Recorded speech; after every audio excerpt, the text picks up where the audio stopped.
அண்ணாமலை மாநில தலைவராக நீடிப்பது பாஜகவிற்கு நல்லதல்ல என்று கனிமொழி விமர்சித்த நிலையில், கனிமொழி பாஜகவில் இணைந்தால் தாம் பதவி விலகுவது குறித்து பரிசீலிப்பதாக அண்ணாமலை கூறியிருக்கிறார். இருவரின் கருத்து மோதல்களை தற்பொழுது பார்க்கலாம்.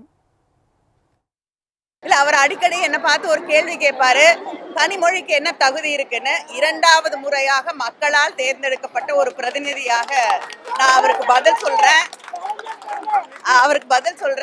அதை கூட, அந்த தகுதியை கூட இல்லாத ஒருவர் பிஜேபியோட தலைவராக இங்க நீடிப்பது அந்த கட்சிக்கு நிச்சயமாக நல்லதில்லை. எங்க அப்பா அரசியல் இல்லைண்ணா. எங்க அப்பா பேர் குப்புசாமிங்கண்ணா, விவசாயம் பண்றாரு. சொல்றது கேளுங்க. எங்க அப்பா பேர் கருணாநிதி இல்லை. அவர் 6 டைம் எம்எல்ஏவா இல்லை, 7 டைம் எம்எல்ஏவா இல்லை.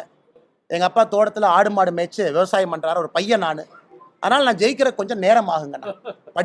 படிப்படியா ஒரு படியா ஏறித்தான் ஜெயிக்க முடியும். எங்க அப்பா கருணாநிதியா இருந்தா நானும் ஜெயிச்சிருப்பேன். ஆனா எங்க அப்பா குப்புசாமி எனக்கு என்ன சொல்லி கொடுத்தா, கைத்தட்டாது.